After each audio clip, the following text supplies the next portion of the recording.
بسم اللہ الرحمن الرحیم۔ مشہور امریکی جریدے فوربس کی رپورٹ حیران کن بھی ہے، اور اگر آپ کا تعلق فیملی بزنس سے ہے تو آپ کے لیے پریشان کن بھی ہے،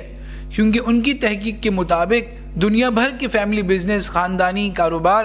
میں سے صرف 1/3 ایسے کامیاب بزنس ہوتے ہیں جو اپنی ثمرات اپنے بچوں تک پہنچا پاتے ہیں۔ باقی 66% جو ہے وہ پہلی نسل میں ہی ناکام ہو جاتے ہیں۔ اور اس سے بھی عجیب بات کہ ان 1/3 خوش نصیب کاروبار میں سے بھی آدھے جو ہے وہ دوسری نسل میں ہی ختم ہو جاتے ہیں، اور صرف تھوڑے سے ہی یعنی صرف 16.5% کاروبار ہی ہوتے ہیں جن میں دادا کی لگائی ہوئی پودے اپنے پوتوں تک ثمرات دے پاتے ہیں۔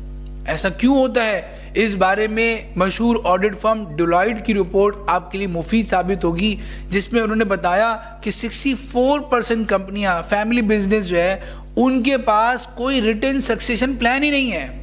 کہ کیسے نئی نسل کو اپنے کاروبار کے لیے موضوع بنانا ہے اور ان کی تربیت کرنی ہے، اس کے لیے ان کے پاس کوئی پلان نہیں ہے۔ حالانکہ اللہ تبارک و تعالی سورہ نساء آیت نمبر 4 اور 5 میں فرماتے ہیں کہ یتیم کے مال کے اگر تم رکھوالے ہو تو یتیم کو ناسمجھی کی حالت میں مال مت دو، کیونکہ اللہ تعالیٰ نے اسی مال کو تمہارے قیام تمہارے ذریعہ معاش بنایا ہے، بلکہ ان کو جائزہ لیتے رہو، اور جب ان کی تربیت ہو جائے اور ان کے اندر سمجھداری آ جائے فَإِنْ آنَسْتُم مِّنْهُمْ رُشْدًا فَادْفَعُوا إِلَيْهِمْ أَمْوَالَهُم، پھر ان کا مال ان کے حوالے کرو۔ تو جب ان کا مال ان کے حوالے کرنے کے لیے سمجھداری اور اسکلز ہونا ضروری ہے، تو آپ کی پوری زندگی کا سرمایہ، آپ کی پوری زندگی کی محنت جس کے لیے آپ نے نہ دن دیکھا نہ رات دیکھا، وہ آپ کیسے اپنے لاڈلے بچے کے حوالے کر سکتے ہیں؟ اس کے لیے بہت ضروری ہے کہ پہلے دن سے ہی اس کی تربیت کیا جائے، اس کے اندر بزنس سینس ڈیولپ کیا جائے، اس کے اندر ریکوائرڈ اسکل سیٹ پیدا کی جائیں، اس کے اندر وہ ویلیوز پیدا کی جائیں، اور اس کو ماڈرن بزنس کی ٹیکنالوجی سے آراستہ کیا جائے، اس کو وہ تعلیم دی جائے جس کے ذریعے کامیاب بزنس مین بنا جا سکے، کیونکہ یہ زندگی کے گرم و سرد جو آپ نے دیکھے ہیں وہ اس نے نہیں دیکھے۔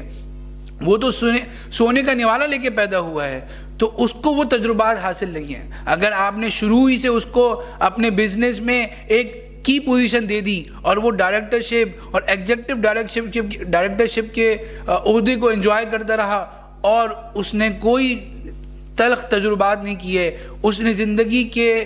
گرم و سرد کو نہیں دیکھا، اور اس نے بزنس کو شروع سے آخر تک کرنا نہیں سیکھا، تو وہ یقیناً اس سرمایہ کو اور اس محنت سے لگائے ہوئے پودے کو آگے نہیں بڑھا سکے گا۔ تو اس کے لیے بہت ضروری ہے کہ آپ اپنے بچوں کی بزنس کی لحاظ سے تربیت کریں، اور ان کو نہ صرف بزنس سکھائیں بلکہ ان اخلاقیات اور آداب سے بھی ان کو آراستہ کریں جو ہمارے اسلام نے ہمیں ایک اچھے تاجر کے لیے صفات ضروری قرار دی ہیں، اور اس کو شروع سے شرعی نالج دیں تاکہ وہ شریعت کے مطابق ایک انتہائی کامیاب بزنس مین بن سکے اور دنیا آخرت میں کامیاب ہو سکے۔